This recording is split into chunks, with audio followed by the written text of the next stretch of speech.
Hello wonderful person, this is Anton, and today we're going to be discussing a topic that has long been considered to be kind of on the fringe when it comes to mainstream geophysics, and specifically the topic of earthquakes potentially connected to solar emissions or solar activity. But in this video we're going to discuss some of the more recent studies and some of the more recent analysis that once again presents us with a slightly more complex picture and even presents a new connection between our Sun and earthquakes on planet Earth, or specifically seismic activity. And by itself, this is mostly a controversial topic because most geophysicists today still don't actually think there's any connection. As a matter of fact, the main consensus is that there is no meaningful link between solar cycles and earthquakes. However, it's still worth discussing these two new studies, and actually studies released very recently, that suggest that there might be some connection and that the Sun might be nudging our planet in just the right way, forcing certain physical mechanisms to then cause earthquakes. But to start, let's actually begin with what most geophysicists believe and why they think so, because here the point is pretty strong. And so based on the traditional view, the US Geological Survey maintains that earthquakes do not follow any solar activity at all, or at least don't follow solar activity in a predictable way. And specifically they're referring to the 11-year cycle. And essentially I think this image kind of summarizes everything really well. Every 11 years our Sun goes through some major peaks. A lot of solar activity, a lot of sunspots, and lots of geomagnetic emissions. And if there was any connection between solar activity and earthquakes, we would actually expect more earthquakes every 11 years as well. But no such connection exists, and earthquakes generally happen relatively randomly. And so normally scientists are pretty cautious when trying to make any predictions because solar flares, geomagnetic storms, and earthquakes are relatively common events. And so if you do wait long enough, some of them will obviously coincide. But this is just sheer coincidence. But in these two new studies we're going to be discussing now, scientists took a slightly different approach. Instead of just counting sunspots, they're now looking at actual physics of how energy is transferred from the Sun to Earth's crust, in order to understand if maybe there is some effect after all. And mostly because even if we can find a kind of a small correlation, it will actually be a major breakthrough in trying to forecast earthquakes and thus save lives. And so, for example, the ability for scientists to somehow predict that during a certain week there might be a higher chance for an earthquake could save thousands of lives and billions of dollars in damages, which is naturally why there are still so many studies coming out trying to find these connections. And so let's discuss the first one, or I guess the first proposed mechanism, the solar heat hypothesis. This is based on a study you can find in the description, and as the name implies, here researchers try to find a connection between the solar heat and the effects on the Earth's crust. And so here in the study from University of Tsukuba, scientists found that the solar activity seems to influence earthquakes through a surprisingly simple method, heat.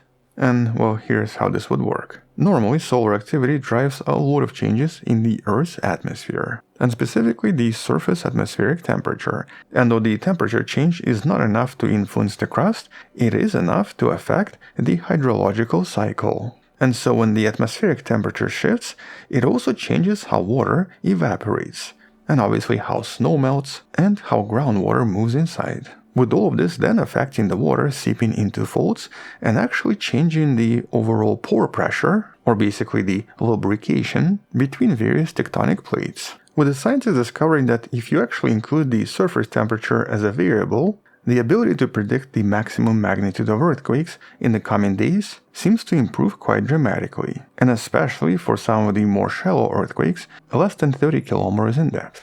But on top of this, here they also discovered a kind of a delay effect. Or basically the solar changes and the temperature changes do not trigger quakes on the same day. Here the heat distribution can actually take weeks or even months to settle, naturally because all of this groundwater will usually take quite some time to reach the ground underneath. And so intriguingly, in certain regions like in the Balkans, the most accurate predictions happened when using solar data from 180 days prior. In other words, after seeing the solar activity and the effects on the atmosphere and basically shifting this by 180 days, the overall correlation or the overall ability to predict earthquakes seems to actually increase just a little bit.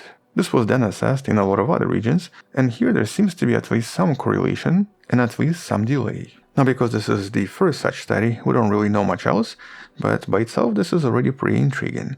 Then we have mechanism number 2, the ionospheric effect. This is based on another Japanese study that was only recently published, and as always you can find any description. And this model is based on what's referred to as a capacitive coupling. It's basically a term from circuit designs and from electrical engineering. And so in this case we can think of Earth, and specifically Earth's crust, as one of two ends of some kind of a leaky battery, with the other end being the ionosphere, or basically the upper atmosphere. It would roughly resemble something like this. And so in the study, scientists suggest that fractured zones in crust containing high temperature, high pressure water, very often in some kind of a supercritical state, may actually act as an electrical component or as a capacitor, which then starts to store electric energy. And when there is some kind of a really intense solar flare that hits planet Earth and specifically hits the ionosphere, it may increase the density of electrons inside the atmosphere, pushing them to lower altitudes, which then results in a kind of a coupling effect, with the negative charge in the sky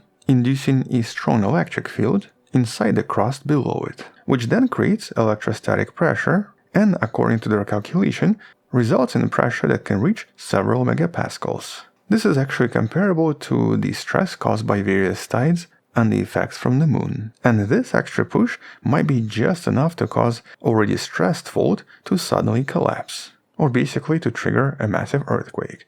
And well, here they noted that the 2024 Noto Peninsula earthquake in Japan seemed to have happened right after a period of intense solar flare activity, which in their case fits the model. But as a side note, and I guess note of caution, as I previously mentioned, sometimes both earthquakes and solar flares do coincide. Nevertheless, assuming this idea has any merit, and if there's maybe any other evidence found in the future, this might also explain another intriguing phenomenon we've discussed a few years back, the phenomenon referred to as the earthquake lights. You can learn about this in one of the previous videos in the description, but this is basically a report of various lights happening during earthquakes that seem to have no other source of origin. And it's still not clear if this is just the result of a lot of exploding transformers on the surface, or if it's actually a phenomenon that could be actually the result of this electrostatic pressure from the upper atmosphere. So in this case, maybe this could be the visual manifestation of the idea explained in the study. Although a slightly different proposition from 2020 suggested that maybe this is some kind of a reverse piezoelectric effect, where high electrical potential between the atmosphere and the ground then generates electrical discharges, which turn into mechanical stress. And so here the study from 2020 identified a correlation between density of solar protons and the effects on the ionosphere, which were then linked to large earthquakes worldwide.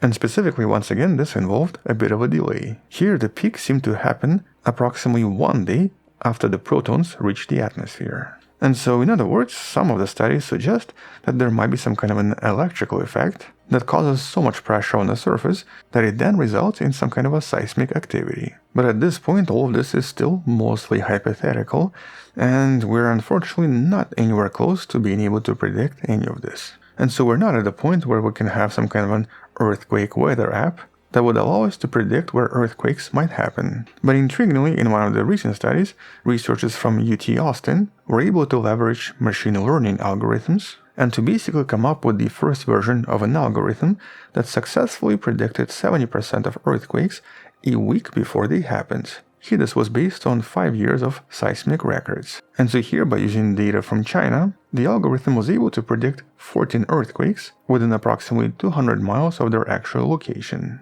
and with even almost exact magnitude. And here these forecasts were issued weekly, providing a 7-day advance warning, with the system only missing 1 earthquake, but unfortunately also issuing 8 warnings that were basically false positives. Now this was actually part of a competition that nowadays is kind of popular in China, and so here different AI algorithms try to compete in order to see who would predict this the best. And so out of 600 algorithms, this one algorithm seems to have been the best. But the problem in this case is of course that, well, this could have been completely by chance. And that's of course because this was based on a limited data, and there were 600 competitors, with basically just one of them essentially guessing the results a little bit better than anyone else. And so in some sense, we cannot say that AI can predict any of this, especially because there were so many false positives, and because some predictions were very far from the actual event. And so I guess a good start, but definitely not something we can use yet. And especially because in many cases, earthquake patterns vary significantly by every single region. And so here the geology of the region matters quite a lot. But the researchers behind this recent study are now planning to test the system in a lot of other seismic regions, such as California, Japan, and Texas. And so for all we know, they might come up with something in the next few years. But at least at this point, as of early 2026, earthquake prediction is still a kind of an impossible problem. I mean, in principle, it could be solvable, but as it stands, no one has solved it yet. Which means that we'll probably come back and discuss some of the other advances and some of the other discoveries in some of the future videos. Until then, check out some of the previous videos on this topic in the description below. Thank you for watching, subscribe, come back tomorrow to learn something else. Support the channel on Patreon where you can find additional videos without any ads and can DM me directly, or by joining a channel membership that grants you early access. You can also support this channel by buying the Wonderful Person t-shirt in the description below. Stay wonderful, I'll see you tomorrow, and as always, bye bye.